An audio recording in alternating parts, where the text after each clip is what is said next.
여러분 안녕하십니까, 박영환입니다. 한 주 동안 있었던 뜨거운 정치권 이슈를 다뤄보는 국민맛수 시작하겠습니다. 자, 지금 조기 대선을 앞두고 양당이 후보 선출을 위한 경선에 속도를 내고 있습니다. 자, 민주당은 이재명 대선론을 밀어붙이겠다. 그래서 동시에 중도 외연 확장 전략을 펴고 있고요.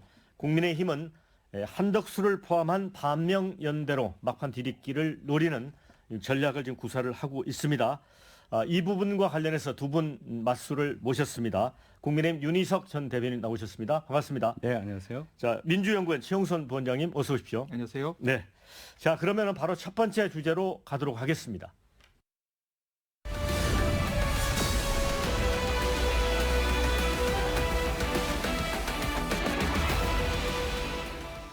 자, 아침에 어느 신문을 봤더니 이 양당 경선과 관련해서 이런 제목을 뽑았더라고요. 반성 없는 국민의힘 경선, 감동 없는 민주당 경선. 자, 이 부분에 동의하시는지 먼저 윤희석 대변인부터. 저희가 이제 반성이 없다. 예. 특히 이제 탄핵에 관해서 허우적거리고 있다. 반성하는 후보도 있습니다. 예, 뭐 다 그런 건 아니잖아요. 이 탄핵이라는 것이 워낙 큰 정치적인 사건이기 때문에 또 저희 당 지지자들이나 구성원들 중에 일부는 그 부분에 대해서 굉장히 감정적으로 반응할 수밖에 없는 거예요. 또 처음도 아니고 두 번째 또 8년 만에 이런 상황을 감당해야 되는 상황이기 때문에 그래서 좀 시간이 필요한 상황인 것이다. 이렇게 저는 말씀을 드리고, 그럼에도 불구하고 미래를 바라볼 수밖에 없는 조기 대선을 앞두고 저희가 어떻게 탄핵과 계엄에 대한 국민적인 질타와 비판에 대해서 모른 채 하고 갈 수 있겠습니까? 분명히 저희 당에서 대선 후보 경선을 치르는 분들 중에는 계엄에 반대하고 또 탄핵에 대해서 어쩔 수 없이 긍정할 수밖에 없다. 그런 확고한 입장을 견지하는 후보가 있다는 것을 말씀드리겠습니다. 어느 후보인지는 말씀을 하시네요. 자, 민주당은 뭐 재미가 없다, 감동이 없다. 이거에 대해서 어떤 생각이 드세요? 사실 민주당 지금 경선은 지난 3년간의 서사가 반영된 결과라고 보여집니다. 그러니까 아깝게 1%포인트 이내의 격차로 떨어진 이재명 후보가 지난 3년 동안에 이제 검찰 수사와 모진 시간들을 보내고, 당원들은 또 그 과정에서 두 번의 전당대회를 거쳐서 77.77%, 한 번은 85%에 두 번에 걸쳐서 압도적인 지지를 몰아줬던 것이고, 그게 이제 조기 대선으로 이어지면서 이 서사가 쭉 완성돼가는 형태라 보니까 아무래도 경쟁 후보들과의 차별성들이 확연하게 좀 드러나고 있다고 생각하고, 또 내란 사태를 이제 종식하기 위해서 새로운 정부가 구성돼야 한다는 점에서 뭔가 이렇게 안정감 있고 힘 있는 후보에 대한 소구력들이 당원들 사이에서는 굉장히 팽배하게 있기 때문에 그런 결과로 뭐 지금 압도적 지지들이 나오고 있는 게 아닌가 이렇게 생각합니다. 그러니까 이제 제3자나 밖에서 봤을 때 그런 거고, 당원들 입장에서는 뭐 나름 흥미진진하게 보고 있다. 그런 거죠. 그러니까 뭔가 왕의 귀환까지는 아니더라도 강력한 리더십을 가지고 집권의 어떤 수권 능력들을 보여줄 수 있는 그런 리더들을 지금 원하는 게 아닌가 이렇게 생각합니다. 이제 국민의힘 사인 주자들의 1대1 맞수 토론, 저도 이제 유튜브로 좀 생중계를 봤는데, 특히 이제 한동훈 후보하고 김문수 후보 간의 설전이 이렇게 토론을 해도 되느냐 싶을 정도더라고요. 뭐 윤 대통령에 대한 어떤 부분을 갖고 한동훈 후보에게 내 사람이 맞냐 이렇게 질문을 하니까 한동훈 후보가 김문수 후보에게 민주주의자 맞냐 이렇게 하던데, 이건 어떻게 보세요? 일단 이제 윤 대통령 관련한 부분, 또 한동훈 후보하고 윤 대통령이 각별한 관계였기 때문에 그런 질문이 나올 수가 있는데, 김문수 후보는 눈에 넣어도 아프지 않을 후배, 이 말을 4번 정도 반복을 하시더라고요. 예. 그러니까 결론은 그런 김문수 후보의 주장은 그렇게 친한데 넘어가 주지 않은 것이 이상하다, 이렇게 들리는 겁니다. 거기에 대해서 한동훈 후보의 대답은 공적인 관계가 우선인 것인데, 사적은 그렇다 치더라도 사적 관계를 치면 본인이 훨씬 더 마음이 아팠을 거라고 얘기를 했잖아요. 그런데 어떻게 공적인 관계에서 그것이 작용을 해서, 사적인 관계가 작용을 해서 큰일을 그르칠 수 있겠느냐라는 차원에서 반박을 한 것이고, 그런 생각을 계속 갖고 있다면 공화주의자가 맞느냐, 민주주의, 자유민주주의를 신봉하는 분이 맞느냐라는 얘기까지 할 수밖에 없었던 거죠. 지영선 원장님은 다른 당 경선 얘기긴 하지만 이 대목을 어떻게 보셨는지. 좀 한가하게 느껴졌습니다. 한가하다. 그러니까 보수가 지금 괴멸적 상황을 맞이하고 있고 보수의 재구성을 통해서 이른바 새로운 한 축으로서의 보수 우파 정당이 좀 재정렬을 해야 되는 상황인데 신변잡기적으로 뭐 키높이 뭐 구두를 신었냐, 뭐 가발이냐 아니냐 뭐 이런 식의 어떤 인격을 좀 약간 깔아내리는 듯한 이런 공방들을 주고받거나 아니면 윤석열 대통령과의 관계에서 우위를 점하는 사람이 누구냐 이런 식의 어떤 과거지향적인 논쟁의 과정들을 진행한 걸 보니까 아직 멀었구나라는 생각이 들었고 이재명 후보와의 뭐 경쟁에서의 차별성 이런 것도 중요하지만 보수라는 것은 결국은 이 대한민국이라는 게 안정적으로 진보와 보수가 서로 경쟁을 하면서 이런 어떤 국가적 위기 상황, 경제적 위기 상황을 어떻게 극복할 것이냐를 놓고 치열하게 싸우면서 그것으로 국민적 공감대를 만들어내야 되는데 리더십을 구축하는 과정에서 리더의 어떤 자격 요건 중에서 특히 신변적인 문제를 가지고 이렇게 공격하는 것들이 보수가 뭔가 지금 앞으로 가야 될 길이 굉장히 많은데 지금 이 상황을 못 받아들이고 있다는 생각도 좀 많이 들었고 또 조기 대선이 벌어지다 보니까 차별성을 구하는 방법도 정책적 차별성을 정말 이렇게 찾기가 쉽지가 않고 그러다 보니까 이제 이재명을 공격하는 방식으로 이제 본선을 또 이렇게 치르려고 하는 흐름들도 좀 익혀지고 그래서 이거는 좀 대한민국을 위해서도 건강하지 않다라는 생각이 좀 들고 이제라도 어쨌든 시간이 좀 남았으니 한동훈 후보가 생각하고 있는 대한민국의 미래의 경제 방향 혹은 대한민국 이렇게 가야 된다는 걸 놓고 또 그것과 반대대로 또 홍준표나 김문수 후보가 생각하는 방향을 놓고 좀 뭔가 건전한 좀 논쟁의 장이 벌어지면 민주당도 좀 경청할 수 있을 것 같은데 지금은 좀 봐주기가 좀 어려운 상황으로 보여집니다. 뭐 저희도 그 부분은 안타깝게 여겨요. 그래서 아까 말씀드렸지만은 그 부분에 대해서 뭐 탄핵 계엄 아직도 못 넘고 계신 분들도 있고 아닌 분들도 있다고 말씀을 드렸고 그래서 한동훈 후보는 거기에 대해서 우리가 넘어가야 되고 지금 거기에 연연하면 안 된다고 말씀을 드렸고 민주당에서 저희가 건전한 토론을 할 경우에 봐주신다고 하니까 저희가 앞으로 남은 기간 동안에 더 잘해서 민주당의 관심을 좀 끌어보겠습니다. 네. 네.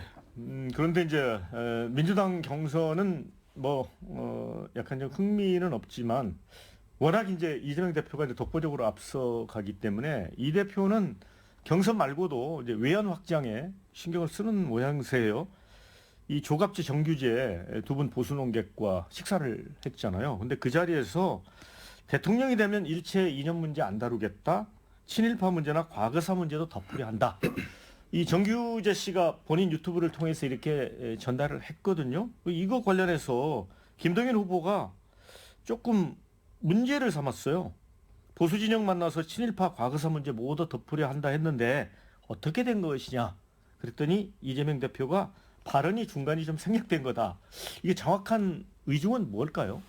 결국 지금 상황이 그만큼 엄중하다는 걸 얘기하는 겁니다. 지금 4분기 연속으로 경제 상황이 별로 좋지 않고 또 코로나는 아주 이례적 상황이지만 금융위기 이후로 마이너스 성장을 하고 있는 상황이기 때문에 이 다음 정부가 가장 중요하게 맞닥뜨려야 될 문제는 결국 경제 성장을 어떻게 할 거냐. 그리고 지금 내수 경기가 완전히 꺼져버리고 수출도 꺼진 상태에 관세 문제가 아직 우리 항구에 도달하지도 않았음에도 불구하고 마이너스 성장이거든요. 그러니까 이 다음 정부에 누가 되더라도 이 현재의 이 위기 상황을 토대로 뭔가를 해야 되는 건데 여기서 좌냐 우냐 진보냐 보수냐를 가지고 논쟁을 하기 시작하면 결국은 대한민국의 지금 위기 상황을 뚫고 가는 데 있어서 어려움이 있다 이렇게 판단하고 있고 이재명 후보는 이 문제를 풀 수 있는 여야 진보 보수의 어떤 실용적인 문제 해결 방안을 다 열어놓고 검토하겠다 이제 이런 게 취지인 거고요. 과거 이념지향적으로 빠졌다가 윤석열 전 대통령이 일거에 척결한다라고 하는 황당한 무계한 이런 결론에 도달했던 거 아닙니까? 그리고 여야가 하나의 목소리를 내지도 못하고 타협도 안 하고 상생도 안 하고 여야가 결국 싸우면서 서로를 무찌르려고 하고 있는 이 정치 문화를 만들어냈는데 이번에는 좀 더 그거를 극복적으로 가보자. 상황이 좀 심각하다 이렇게 보고 있는 것 같습니다. 그러니까 이재명 후보는 이제 본선을 준비하고 있잖아요. 그렇죠. 그렇게 보면 국민의힘에서는 좀 위기의식을 느낄 만도 해요. 이재명 후보야 뭐 4년 넘게 대선 준비한다고 봐야 되죠. 그 사이에 두 번째 대선을 맞는 거고 중간에 국회의원 2번 하고 당대표 2번 하고 본선을 계속 뛰고 있다고 봅니다. 한 가지 이건 사실 부러워요. 보수 논객으로 대표적으로 알려진 두 분을 만나서 우클릭을 하는데 그렇게 되면 어떻게 되느냐. 이재명 후보를 비판하거나 공격할 수 있는 포지션에 있는 두 분이 더 이상은 이재명 대표 공격을 할 수가 없게 되고 또 좋은 말도 했어요. 이름까지 풀어서 이재명의 명자 밝은 명자에 일과 월이 있으니 그래서 이런 걸 보고 물론 뭐 개인적으로 그런 소회를 밝힐 수도 있지만 유권자에게 주는 영향이 굉장히 클 거다. 그런 면에서 보면은 경선은 뭐 거의 끝난 거니까 민주당 입장에서는 이렇게 후보로 거의 확정된 분의 이 행보라는 것 저희 입장에서는 굉장히 서둘러야 하는 입장, 조급해지는 입장 그런 것이 있다는 것이 솔직히 말씀드리고 싶은 부분이에요. 네. 그래서 지금 이제 양당을 지켜보면서 토끼와 거북이의 경주 이소부가 나오잖아요. 그걸 떠올리는 분들이 있습니다. 이재명 대표는 이제 토끼처럼 멀찍이 날아가서 이제 나무 그늘에서 잠시 쉴 수 있는 여유도 있는데 지금 그런데 문제는 국힘 경선이 이게 끝이 아니라는 거잖아요. 결국은 한덕수를 포함한 반 이재명 단일화 이게 최종 경선이 될 거다. 한덕수 대행은 언제 출마 선언합니까? 참 그 부분에 대해서 말씀드리기가 곤란한 것이 한덕수 대행이 출마 선언을 한 게 아니기 때문에 이 부분을 점선으로 놓고 이제 얘기를 해야 되는 거잖아요. 뭐 출마 가능성이 높다고 하는데 저는 출마 선언을 하시기 전까지는 믿고 싶지 않아요. 그분이 가진 현재 직책과 위치와 국가 상황을 고려해 볼 때 정말 출마를 할 수 있을 것이냐. 본인이 출마하는 명분과 나라를 위해서 출마하겠다는 것과 본인이 출마하기 위해서 직을 버리는 것이 완전히 반대가 되지 않습니까? 네. 명분상으로 안 맞기 때문에 또 준비 차원에서 봤을 때 정당의 배경도 없고요. 과연 출마를 강행할 것이냐는 문제가 하나 있고 만약에 출마를 강행할 경우에 그럼 이제 뭐 단일화 문제가 분명히 나오겠죠.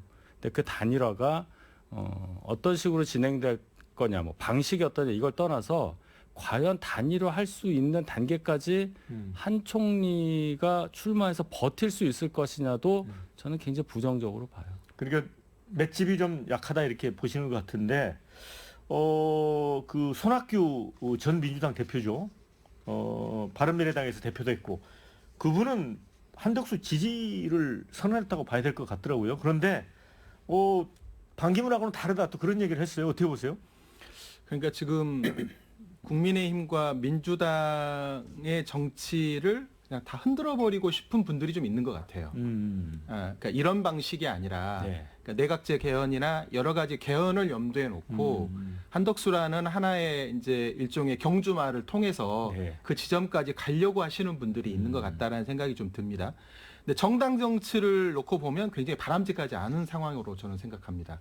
어찌됐든 국민들에게 선거를 통해서 평가받고 국정 운영세로서 능력을 검증받는 것은 정당이어야 되는 것이지 네. 자꾸 정당을 뛰어넘는 초월적 존재들이 있고 그분들이 여의도 정치와 국가 정치를 다 흔들어버리는 방식으로 가는 건 적절하지 않아 보이고 저는 국민의힘 내부에서 자꾸 한덕수라는 이름을 계속 부각을 시키면 부각시킬수록 국민의힘의 현재의 처지와 앞으로 미래의 전망이 그리 밝지 않아 보여서 어찌됐든 지금 경선이 진행되는 과정은 내부에서 치열한 논쟁을 벌이는 과정을 가야지 바깥에서 슈퍼히어로를 기대하는 방식으로는 좀 곤란하지 않을까 생각합니다. 근데 또 눈여겨볼 대목은 국민의힘 지금 경선 주자 4명의 한덕수 대행과의 단일화에 대한 입장의 변화입니다. 애당초는 김문수 후보만 이런 표현까지 했죠. 한덕수든 김덕수든 이 김덕수는 김문수 플러스 한덕수 같습니다. 다 열려 있다. 뭐 시종일관 이런 입장을 했고요. 사실 한동훈 후보도 약간 초기에는 부정적이었는데 입장이 바뀌었어요. 한덕수와 생각이 완전히 같다. 이런 얘기를 했고 안철수 후보는 한대행 출마한다면 빅텐트는 누구에게 열려 있다. 홍준표 후보는 반 이재명 단일화에 나선다면 한덕수와 함께할 거다. 이제 한덕수에 매달리는 형국이 됐거든요. 매달린다기보다는 이제 한덕수 총리를 1순위로 가장 선호하시는 분들의 분포가 그 비율이 국민의힘 지지층에서 꽤 돼요. 그러니까 이분들은 근데 한덕수 총리를 뽑을 수는 없잖아요. 저희 경선에 참여하더라도. 그러니까 그분들의 표를 2순위라도 얻기 위해서는 한덕수 총리를 긍정하는 발언을 안 할 수가 없는 상황인 거죠. 네 그러니까 후보 모두. 국힘 후보 최종 2인에 포함되기 위해서 전략적으로 그렇게 할 수밖에 없다. 저는 그렇게 봅니다. 아, 네. 그래요? 그러면 최종 국힘 후보 2인은 누가 될 걸로 보십니까? 이게 되게 어려운 숙제인데 한덕수 변수까지 있잖아요, 지금. 한덕수 변수를 놓고 본다면 예. 결국은 지금 이 판을 그리고 있는 뒤에 있는 보이지 않는 손이 예. 있는 것 같아요. 아, 그분이 기대하는 것은 2021년에 윤석열 전 대통령이 그리려고 했던 그림. 그러니까 국민의힘에 빨리 입당하지 않고 바깥에서 쭉 있다가 국민의힘의 후보가 결정이 되면 그거를 일종의 딱 잡아먹으면서 국민의힘의 후보가 되는 이런 방식들을 그림을 그리셨다고 언론에서 몇 번 이야기하셨잖아요. 그런 그림을 지금 염두에 놓고 국민의힘 내부보다는 이 에너지를 바깥에서 잡아먹으면서 이렇게 파이를 키우는 방식을 고민하고 있는 것 같은데 그러다 보면 거기에 조응할 수 있는 후보가 누구냐를 놓고 보면 아무래도 뭐 김문수 후보나 아니면 홍준표 후보가 그런 점에서 보면 거기 기대에 부응한 거로 보여지고 한동훈 후보에 대해서는 심리적으로 거리두기를 하면서 밀어내려고 하는 게 아닌가 저는 이제 그렇게 생각하고 있고 그렇게 본다면 2인 경선에는 아무래도 그런 어떤 조직적 동원력이 가능한 홍준표, 김문수 후보가 올라가지 않을까 그냥 그걸 좀 약간 비관적으로 저는 좀 보고 있습니다. 그 특이한 분석일 것 같은데요. 예, 그 전 처음 듣는 국민의 입장에서 질문이에요. 보면. 처음 듣는 네. 분석입니다. 예. 보통은 이제 찬탄, 반탄 한 명씩 올라갈 거다라는 게 일반적인 분석이거든요. 그 이제 지금 뭐 여론조사가 워낙 많아서 어떻게 어느 후보가 좀 유리하냐 이걸 말하기가 어려운 상황이긴 한데 결과적으로 김홍 두 분이 결선에 올라가기가 어려운 구조이긴 합니다. 두 분이 결국 탄핵에 대해서 반대하고 윤 대통령과 거리 두는 것에 대해서 부정하고 윤 대통령을 지키자는 입장인데 그분들의 표를 결국 갈라야 되는 거잖아요.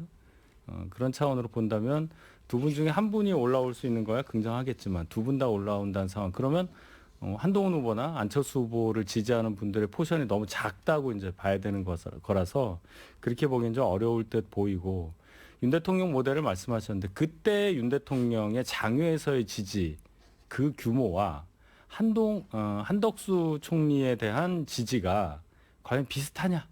그것을 좀 봐야 할 부분이 있습니다. 그 정도는 아니에요, 지금.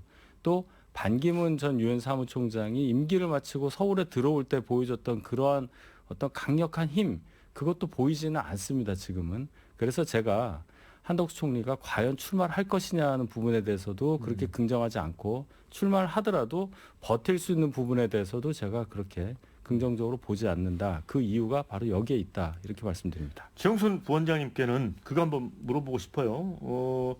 이제 국회 한덕수 대행이 이제 시정연설 하러 왔는데, 제가 알기로는 민주당이 뭐 피켓 시위 정도 하는 걸로 생각을 했다는데, 좀 이제 국회 본회의장에서 좀, 약간 좀 야유를 했잖아요.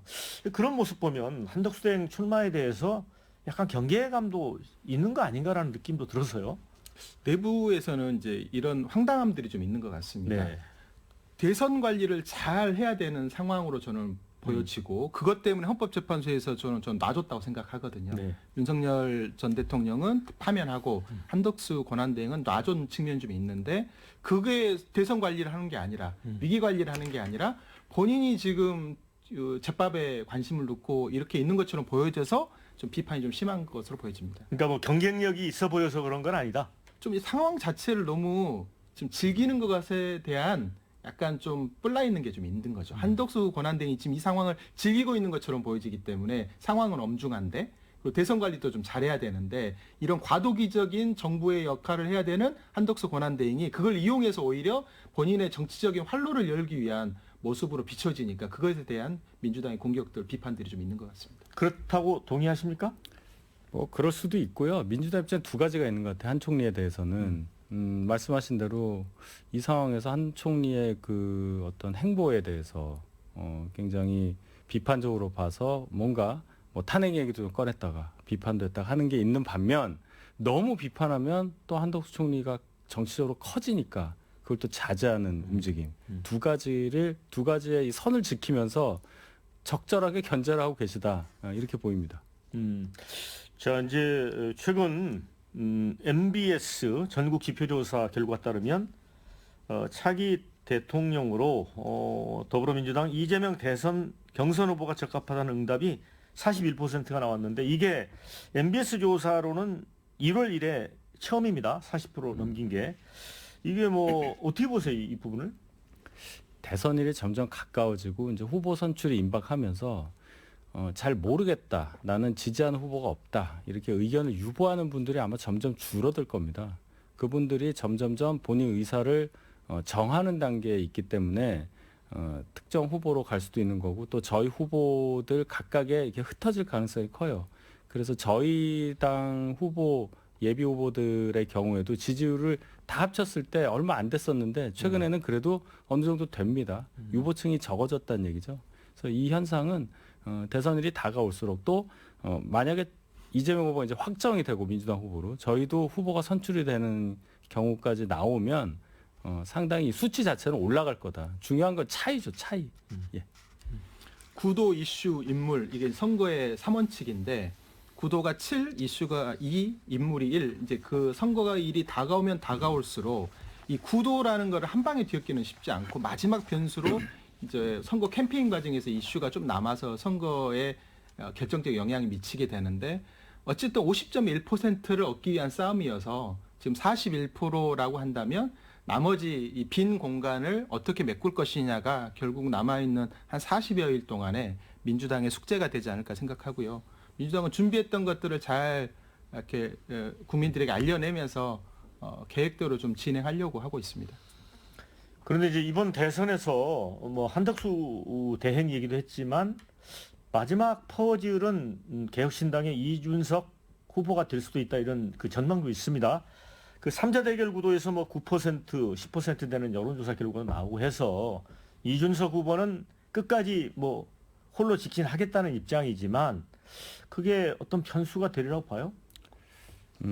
지금 이준석 후보는 제가 볼 때는 진짜 완주할 것 같아요. 완주할 것 같아요. 그렇게 될 경우에 가뜩이나 저희 당, 저희 계열 보수 후보의 지지율이 낮은데 그리고 탄핵으로 인한 저희 당이 배출한 대통령의 탄핵으로 인한 선거라 가뜩이나 저희가 불리한 점을 안고 치러야 하는 대선인데 이렇게 될 경우에 그래도 보수 성향이라고 볼 수 있는 이준석 후보가 완주라면 이재명 후보 이기기 더 어렵게 되죠. 한 가지 가능성은 있습니다. 저희 쪽 후보와 이준석 후보의 지지율을 합쳤을 때 네. 이재명 후보를 뛰어넘는다. 그 가능성이 그런 상황이 벌어진다면 이준석 후보가 뭔가 정치적인 어떤 이벤트에 응할 가능성은 있겠죠. 근데 가능성이 없을 경우는 직진한다. 제가 볼 땐 그렇습니다. 그 안철수 후보와 이준석 후보가 드디어 만나잖아요. 예. AI 토론. AI 토론. 이제 그런 게 이제 그 이른바 이준석 후보가 공간을 좀 넓게 쓰기 위한 하나의 행보를 하면서 안철수 후보와의 구원을 정리하는 듯한 모습을 비치잖아요. 그건 되게 성숙된 모습이라고 저는 생각합니다. 정책적 차별성을 딱 두 후보가 가질 수 있는 내용을 가지고 두 후보가 그렇게 앙숙인 관계에서 만나서 뭔가를 만들어낸다라는 것은 역동성을 만드는 과정에서는 보수 쪽에서는 좀 긍정적 신호라고 보고요. 다만 이게 이제 그 어떤 결과까지 갈지는 예측하기가 좀 그렇게 긍정적이지가 않아서 제가 이제 생각하기에는 뭐 그러니까 이렇게 특별한 변수가 나오기는 좀 어려워 보이지 않는 것 같습니다. 네.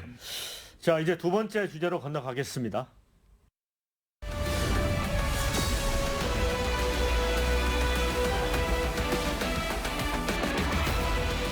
네, 이 검찰이 문재인 전 대통령을 뇌물수수 혐의로 기소를 했습니다. 이제 재판을 받아야 하게 됐는데요. 검찰은 이제 항공사 경력이 없던 전 사위를 이제 뽑은 게 특혜 채용이고 급여 2억 원이 좀 넘습니다. 이게 문 전 대통령에 대한 뇌물이다 이렇게 결론을 냈습니다. 이 검찰 수사를 놓고는 이제 민주당은 굉장히 지금 화가 나 있는 것 같아요. 왜 그런가요? 21년 9월에 아마 고발된 사건이었고 23년 가을쯤에서 이제 수사를 시작하고 이제 조기 대선을 앞둔 이 시점에 이제 전격적으로 기소를 한 거지 않습니까? 문재인 전 대통령에게 의견서를 100가지가 넘는 문항을 제출을 해라고 네. 보내놓은 상태에서 갑자기 느닷없이 기소를 한 거여서 그 작성 도중이라고 하죠. 그렇죠. 이 절차를 쭉 놓고 보면 정치적인 어떤 검찰의 기소다라고 보여지고 수사의 내용과 방향도 누더기 기소의 내용들이 좀 많아 보여서 그런 부분에서 민주당이 좀 비판하는 거고 검찰이 정치를 하고 있다 이렇게 보고 있는 겁니다. 지금 이제 정치적인 기소다, 정치를 하고 있다는 말씀을 하셨는데, 그러니까 이를테면 대선 국면에서 이제 민주당 진영에 좀 부정적 영향을, 그러니까 그 느낌을 주기 위한 거다 이렇게 보시는 거예요? 왜 정치적인 고려라고 보냐면 윤석열 전 대통령이 지금 재판 내란 혐의를 놓고 재판에서 계속 왔다 갔다 재판정을 왔다 갔다 해야 되잖아요.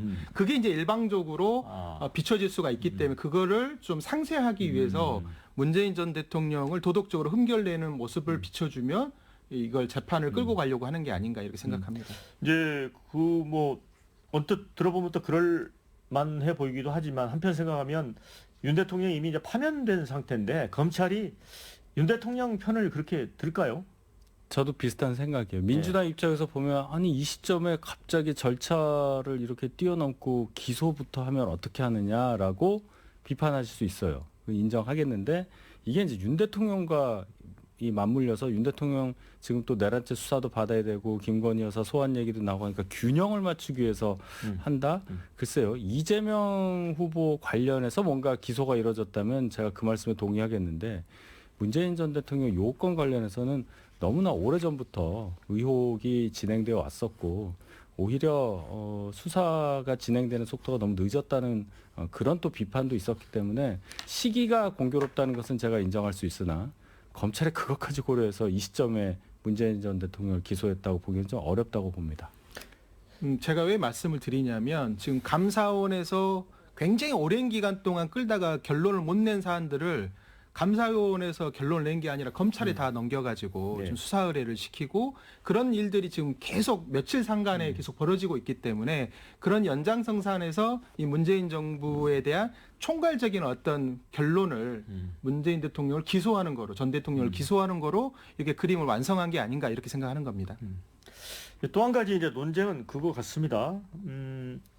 사위가 받은 월급을 이제 문재인 대통령이 받은 뇌물로 이제 검찰이 이제 해석을 한 거잖아요. 이건 이제 법정에서 가려지긴 하겠지만 검찰의 설명은 과거 박근혜, 이명박 전 대통령의 판례를 가져온 거다라고 얘기를 하거든요. 네.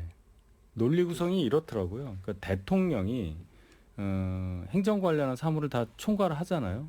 그럼 지금 뇌물을 줬다고 생각되는 이상직 전 의원 이분하고 직접적인 관계가 없더라도 업무의 영향력에 있는 사람이 대통령의 어떤 행정 행위로 인해서 이익을 얻을 수 있고 예를 들어 중소기업진흥공단 이사장이었는데 거기서 이제 면탈이 돼야 면직이 돼야 출마할 수 있는 상황이 있었는데 이제 면직을 시켜줬다는 거죠.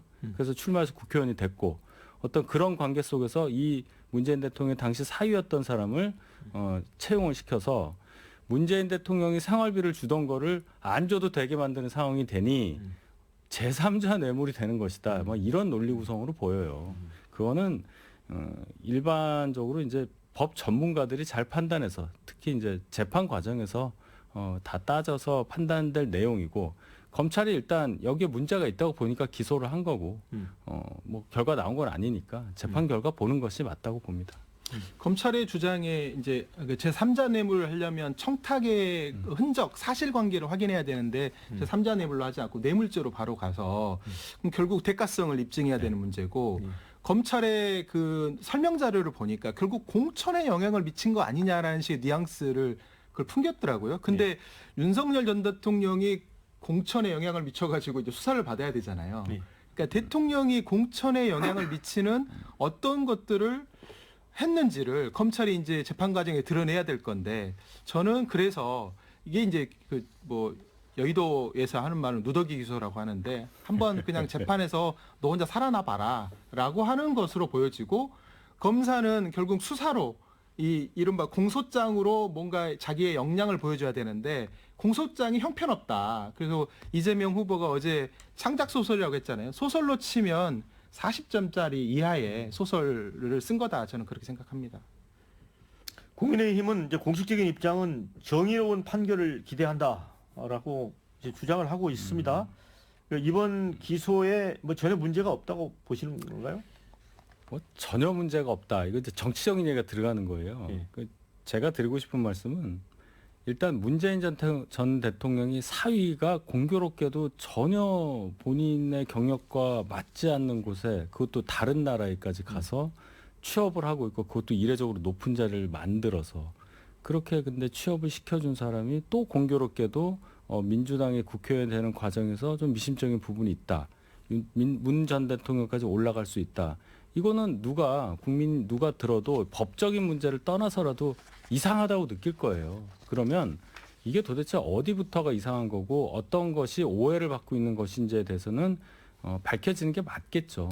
근데 그 방법이 기소밖에 없는 겁니다. 재판을 받아서 재판을 통해서 법원에서 이거는 죄가 있다 없다. 그걸로 이제 모든 논쟁이 끝나가는 것이 우리 사회의 상규잖아요. 그러니까 그 과정을 밟고 있다. 그 정도까지만 보는 것이 맞다고 봅니다. 그리고 이제 제가 사실관계 하나만 바로 잡겠습니다. 생활비를 지원하고 있는 건 아니었고요. 그러니까 그 전 사위 명의의 집에 살고 있으면서 월세를 이제 냈던 것이고 생활비는 시부모 댁에서 그러니까 사위의 부모님 댁에서 생활비를 지원했던 걸로 그건 사실관계는 그렇게 바로 잡습니다. 그래서 이제 민주당은 이런 행태가 이제 정치 검찰이다라고 하면서 결국은 이제 차기 정부에서 이제 검찰 개혁을 강도 높게 하겠다고 이렇게 예고를 했습니다. 그러면서 공수처에 대해서는 이제 수사 인력을 더 지원하겠다는 입장이에요. 이재명 후보도 그렇죠? 네.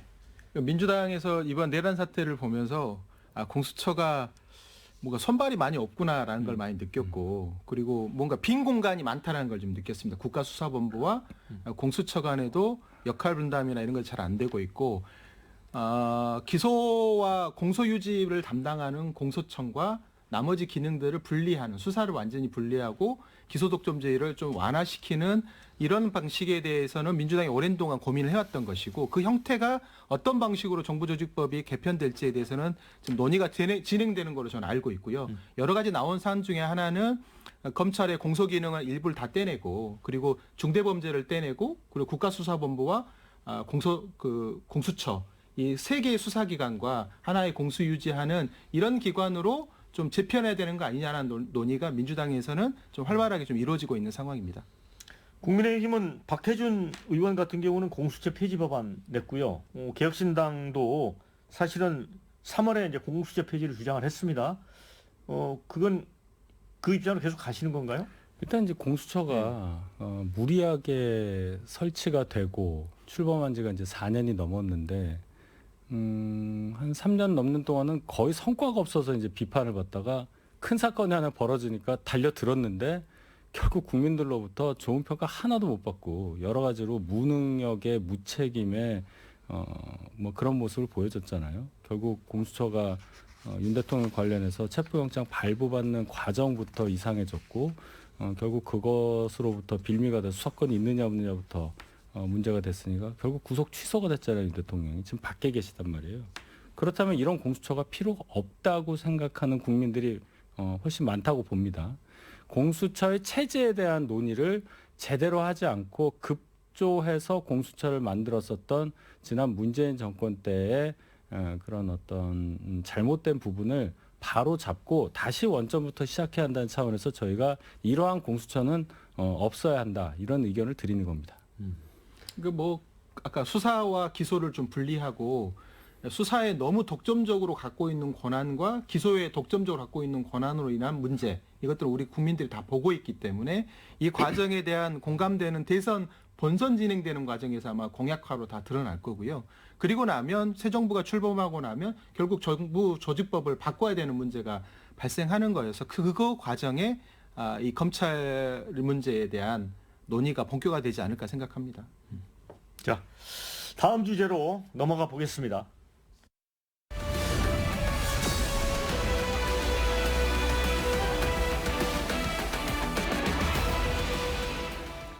예, 조기 대선을 위해서 이제 양당이 경선을 하는 도중에 이재명 대표와 관련된 이슈가 또 터졌습니다. 대법원이 이 이재명 대표의 선거법, 공직선거법 위반 사건 이거를 이 대법원 전원 합의체에 넘겼습니다. 그런데 심리의 속도를 엄청 빠르게 내고 있습니다. 지금 한 달에 한 번 정도 이제 심리하는 게 보통인데 3일 사이에 이제 2번 열었거든요. 윤희석 대변인. 네. 이게 어떤 의도가 있다 야당은 이렇게 보시는 것 같은데. 일단 예. 조희대 대법원장이 이 선거법 관련 재판에 대한 입장을 왜 그동안 세게 밝혔는가부터 생각을 해봐야 됩니다. 원칙이 1심 6개월, 2심 3개월, 대법까지 3심까지 3개월 이 원칙이 있는 건데 이재명 대표 관련한 이 선거법 재판, 허위사실 유포 이 재판 관련해서 그 얘기를 계속 했단 말이에요. 근데 이제 2심이 끝났고 대법원으로 지금 넘어가 있잖아요. 이 상황에서 대설이 또 중간에 껴 있으니까 법원 입장에서는 뭐라도 결론을 내주는 모습을 대선 전에 보여줘야 국민들로부터 그래도 법원이라는 곳은 정치에 휘둘리지 않는구나. 그동안에 법적으로 대법원이 가지고 있었던 그런 신뢰를 유지할 수 있다. 아마 이런 판단을 한 것 같아요. 그래서 빨리 뭐라도 대법원 차원의 결정을 내자. 이런 차원의 움직임이다. 뭐 이 정도로 저는 해석을 합니다. 그러니까 뭐 정상적인 프로세스다 이런 주장이신데. 이례적인 게 계속 반복되고 있으면 예. 그거는 뭐 정상적인 프로토콜로 보기는 좀 어렵고 의도가 있는 거죠. 음. 의도가 있는데 그 의도가 어떤 방식으로 어떤 방향으로 가는 거냐는 지금 다 해석의 영역으로 남겨져 있는 거지 않습니까? 근데 저는 이제 하나 말씀드리고 싶은 것은 이른바 재산이라든지 허위 경력이라든지 학력이라든지 이런 문제를 가지고 당선을 목적으로 본인이 거짓말을 얘기하거나 공보물에 기록하거나 아니면 명백한 거짓임에도 알매도 불구하고 허위 사실을 상대방을 떨어뜨리기 위해서 하거나 이런 문제에 대해서는 저는 뭐 논란의 여지는 없을 거라고 생각하고요. 방송하는 과정에 이야기들을 잘게 쪼개고 포괄립죄라고 그랬는데 여러 번 얘기했던 거를 하나로 묶어가지고 그거를 죄를 구성하는 방식으로 검찰이 기소를 했고 재판이 진행되는 과정이었고 이 문제에 의해서 계속 이재명 후보는 문제 제기를 했었던 겁니다. 그리고 이제 재판부가 지난번에 항소심 재판에서 과거에 대법원 판례들을 잘근 다 이른바 쪼개가지고 그걸 가지고 지금 판결문을 쓴 내용이어서 저는 법리적으로는 크게 문제가 저는 없을 거라고 생각하고 그런 점에서 대법원이 그런 것들을 좀 뭔가 하나의 사례로 만들기 위해서 대선 전에 이것들을 좀 하고 있는 게 아닌가 이런 생각을 하고 있는 사람들이 다수가 있고요. 또 한쪽에서는 뭔가 대선에 경기장에 난입해가지고 방향을 틀려고 하는 거 아니냐라고 또 주장하시는 분들도 있는데 저는 좀 전자 쪽에 많이 생각이 좀 동의되는 입장이고 이 과정을 뒤엎기는 쉽지 않을 거다 저는 보고 있고 파기사판 이런 건 말도 안 되는 거고 이 상황을 다시 법리적으로 문제가 있다고 파기환송하는 것도 저는 쉽지 않아 보인다 이렇게 생각해서 이 문제와 관련돼서 크게 왈가불가하는 것은 좀 적절하지 않다고 저는 개인적으로 생각합니다. 그런데 이제 민주당 뭐 최고위원들도 그렇고 어찌 보면 굉장히 불편한 그 심경을 이렇게 표출하는 경우가 많이 있었잖아요. 이례적이니까 그렇죠. 이례적이니까. 계속 이 상황이 이례적으로 반복되니까. 판결 방향이나 결과에 대한 어떤 걱정이 깔려 있는 걸까요? 뭐 여러 가지의 시나리오에 대한 분석, 뭐 가능성을 검토하겠지만 전체적인 방향과 흐름은 뭐 사법부도 사람인지라 뭐 여러 가지 고민들을 하겠지만 저는 법리로 놓고 본다면 이 상황은 뒤엎기는 어렵다 이렇게 봅니다. 뭐 재판 결과를 봐야죠. 우리가 헌재의 이 탄핵 과정, 이 탄핵 그 결정하는 과정도 그동안 뭐 너무 많은 얘기가 있었는데 결국은 그렇게 안 됐어요. 예상하고 다르게 8대 0이 나왔고 이재명 대표 이 선거법 관련 재판도 2심이 이렇게 완전히 무죄가 나오리라고 뭐 예상한 사람은 그렇게 많지 않았습니다. 민주당에서는 예상했다고 말씀하시는데 그래도 아마 의회의 결과로 좋으셨겠죠? 그렇게 될 겁니다. 법적인 뭐 지식을 갖고 있거나 법조인이라 할지라도 예상이 다 틀렸기 때문에 이 대법원에 계신 대법원장 포함 14분의 대법관들이 어떤 결정을 내리는지 지켜보는 자세가 중요하고 이것을 대법원이 정치적으로 뭐 개입하고 싶어 한다. 절대 그렇게 볼 이유가 없다는 말씀을 제가 드리는 겁니다. 대법원이 그럴 이유가 없기 때문이에요. 근데 이제 이번 사건 관련해서 이제 대법원이 내릴 수 있는 거는 크게 이제 4가지 경우의 수가 있잖아요. 우리 최영선 본장님 약간 말씀을 해주셨지만 무죄를 이제 확정하는 경우가 있고 이제 유죄 취지로 고법의 사건을 이제 돌려보낼 수 있고 그다음에 이제 파기 재판이 있는데 이건 뭐 확률상 거의 적다고는 하지만 여기에서 또 유죄를 내린다고 하더라도 100만 원 미만일 수도 있고 이상일 수도 있고 이게 변수가 많은 거예요. 윤희석 대변인은 어떻게 될 것 같아요? 그러니까 이제 일부 저희 보수층 중에 일부는 파기 재판을 해서 100만 원 이상 형이 내려져서 갑자기 이재명 대표가 없어지는 상황까지 생각하시는 분들이 많아요. 저도 그런 경우는 상상하기 어렵다고 봅니다. 대법원이 할 수 있는 것은 두 가지, 인용을 하거나 무죄로 아니면 유죄 취지로 파기환송하는 방법, 그 상황 두 가지를 저는 보는데 어떤 경우가 나오더라도 정치적으로 저는 객관적으로 볼 때 이재명 대표가 대선 치르는데 큰 문제가 있다고 보진 않아요. 설령 유죄 취지로 파기환송된다 하더라도 대선은 치러질 거고요. 그게 또 확정되려면 고법에서 다시 재판하고 대법 또 가는 겁니다. 재판 5번 받아야 되는 거예요. 3번만 끝난 상황이 되는 거니까 거기서 나오는 문제점은 딱 하나가 있죠. 현직 대통령에게 대해서 취임 이전부터 진행되어 왔던 형사재판이 진행되냐 마느냐. 그 부분의 문제로 넘어갈 가능성이 큽니다. 그거는 민주당에서는 준비를 하셔야 될 것 같아요. 그게 이제 헌법 84조에 관한 이제 부분인데 이거는 이제 미리 우리가 이제 앞서서 하는 얘기일 수도 있는데 어떻게 보세요? 이 논란은? 격언 뭐 중에 해석은 많이 엇갈리더라고요. 격언 중에 미래에 벌어질 일을 현재에 끌고 와서 걱정하지 마라라는 네. 격언이 있잖아요. 좀 그런 거로 보여지고 이 사안은 대법원에서 유사한 사안을 판례를 내린 적이 있습니다. 불과 얼마 전에. 그러니까 만약에 이재명 후보와 관련돼서 이걸 뒤엎으려면 서울고법에서 판단을 낼 때는 그 대법원 판례를 기준으로 해서 잘근잘근 다 하나씩 다 그 기록을 다 남겨놨거든요. 근데 이거를 법리적으로 문제가 있다고 법리 적용에 문제가 있다고 이거를 뒤엎으려면 그 대법원 판례를 뒤엎어야 되는데 그러기에는 지금 이렇게 진행되는 상황이 시간적으로도 그렇고 내용적으로도 굉장히 많은 본인의 한 1, 2년 전에 대법원 판례를 뒤엎어야 되는 상황이라 그건 쉽지 않아 보인다. 저는 그런 점에서 많은 시나리오를 검토해 볼 수는 있지만 그중에 가장 실현 가능성이 있는 걸 놓고 보면 제가 보기에는 더 이상 재판을 진행하기보다는 이 정도로 기각하고 끝내는 게 아닌가 저는 그런 개인적으로 생각하고 그럼에도 불구하고 그러면 헌법적인 상황을 놓고 대통령이 당선되더라도 진행되는 재판을 또 해야 되는 거 아니냐에 대한 고민들은 그거는 저는 제 인재 영역을 넘어서는 거기 때문에 지금 말씀드리기 좀 어려울 것 같습니다. 그러니까 고등법원이 대법원의 판례를 이제 인용을 해서 무죄를 이제 판단했다는 게 우리 최웅선 부원장님의 말씀이신데 네. 그게 아마 이제 정읍시장 맞습니다. 그 선거와 관련된 것 같아요. 네. 윤희석 대변인. 그런데 근데 이런 생각도 들거든요. 그러면 지금 민주당 쪽이 왜 대법원이 정치를 하냐? 이 대선이 순조롭게 지금 가고 있는데 왜 느닷없이 그 주인공으로 등장하냐. 그런데 결과적으로 국민의힘 후보 입장에서는 무죄를 그냥 확정을 해주는 상황이 오면 오히려 또 정치적 영향을 주는 거다 이렇게 생각할 수도 있잖아요. 그렇죠. 그러니까 이렇게 한번 생각해 보세요. 만약에 대법원이 이 대선일을 도과한 다음에 결정을 내려버린다, 판결을 내려버린다 하면 이재명 대표 당선을 전제로 한 거예요. 예. 그럼 현직 대통령에 대한 재판이 진행된다는 거가 돼요. 예. 그렇잖아요. 그럼 나머지 4개 재판도 가야 된다는 논리가 성립을 합니다. 그러니까 민주당 입장에서는 이 결정을 반겨야 되는 거예요. 그렇지 않습니까?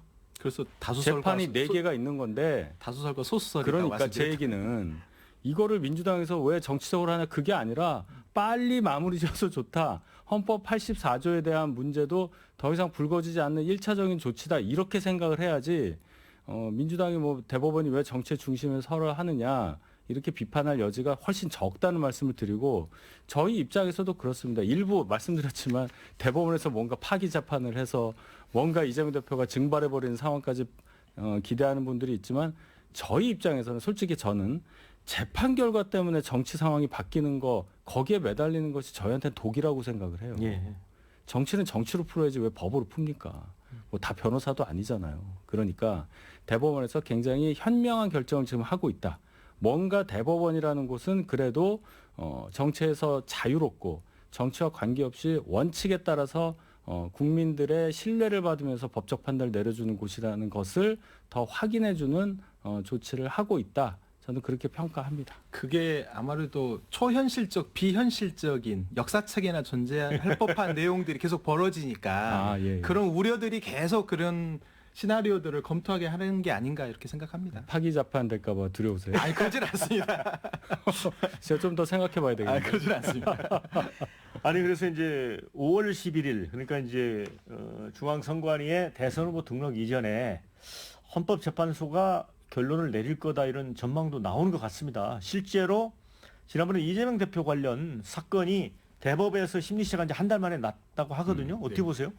그럴 가능성도 있죠. 그러니까 변수를 다 없애버릴 방법도 있는 것이고 지금 사법부에 대한 정치화를 우려하시는 분들도 있잖아요. 네. 헌법재판소에 대한 정치화를 우려하시는 분도 있는 거고 그게 다수이든 소수이든 간에 있기 때문에 국민적으로 보면 이번에 조기 대선이 상황이 국민의 통합하는 방식으로 결론이 나고 그 이후에 들어서는 정부도 국민과 싸우려 하지 않고 국회와 정치를 해야지 정치를 이제 제거해버리고 영연백에 집어넣어버리려고 하는 방식이 아니라 화해하고 조정하고 타협하는 방식으로 정치를 하려면 이런 게 좀 정리가 좀 되는 것도 저는 바람직하다고 생각하는데 그런 긍정적인 고려 때문에 저는 빨리 되는 거를 대법원이 판단하지 않았는가라고 그냥 생각해 봅니다.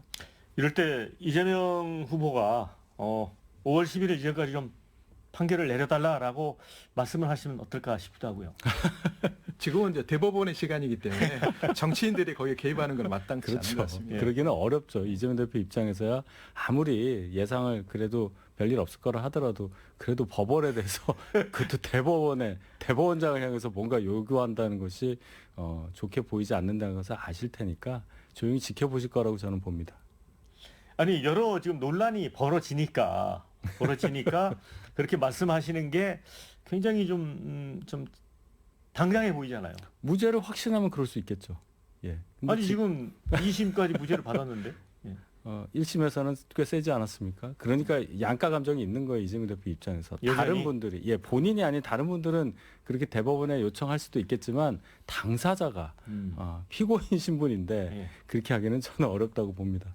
양가 감정이 여전히 두 가지 마음이 이제 왔다 갔다 한다는 말씀인데. 저는 뭐 불리할 때는 피고인의 입장에서 네. 판결을 내려야 한다라고 하는 그 2심 판결의 요지 이게 대법원에서는 충분히 저는 반영될 거라고 생각합니다.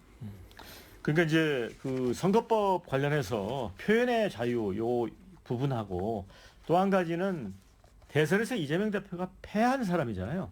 네. 패한 사람을 상대로 이렇게 하는 게 맞느냐라는 또 그런 정서도 있더라고요. 그렇습니다. 네. 그냥 일반인, 그러니까 이게 참 또 말씀드리기가 그런 게 일반인인 경우 이름 가리고 이재명이라는 이름을 가리고 했으면 어떻게 됐겠느냐라는 또 주장을 하시는 분들도 있지만 또 역으로 대선에서 아주 아깝게 진 차점자를 선거에 못 나오는 결과를 나올 수 있는 그 재판에 있어서 이걸 가지고 그럼 선거를 못하게 하느냐. 예. 여기에 대한 문제의식. 이게 이제 법 감정과 또 국민적 어떤 정치적인 감정 이런 것들이 이 맞선 부분이 되겠죠. 그러니까 대법원도 굉장히 어려운 뭐 판단 과정이 있다고 보는데 양심과 법 논리에 따라서 재판을 해야 되는 거잖아요. 그 영역은 추상적이니까 그냥 국민들께서는 대법원의 판단이 나오면 뭐 존중하는 것 그거 이상은 더 뭐 할 게 없겠죠. 자 이제 마무리 지어야 될 것 같아서요. 1분씩 시간을 드리겠습니다. 마무리 말씀. 우리 네. 최영선 부장님.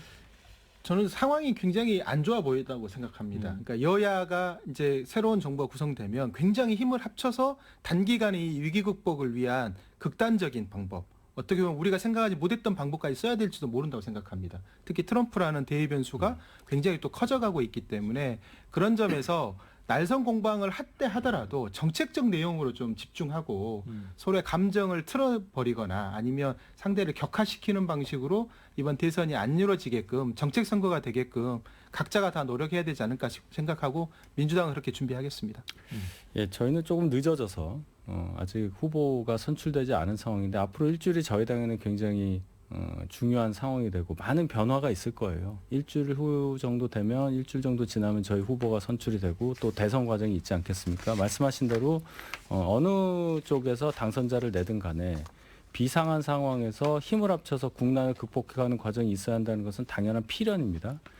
그 전제에 동의를 하고 그런 방향으로 저희가 후보도 선출하고 대선을 치를 수 있도록 준비를 철저하게 하겠습니다. 시간이 조금 남아서 두 분 다시 우리 최영순 부위원장께는 정정 기회도 드리겠습니다. 네. 국힘의 2강으로 누가 올라갈지 다시 기회 드리겠습니다. 윤희석 대변인. 저는 딱 명시적으로 이야기하세요. 누구? 한동훈 후보는 확실하게 올라갈 걸로 보이고 다른 분 다 확실하게 누구로? 예, 저는 김문수 후보가 올라갈 걸로. 홍준표가 아니고. 예. 자, 우리 최영순. 포션이 7대3 이하로 봤는데 예. 그거보다 더 높아 보여서 예. 저도 정정하겠습니다. 김문수, 한동훈 후보의 경쟁으로 보겠습니다. 네, 지켜보도록 하겠습니다.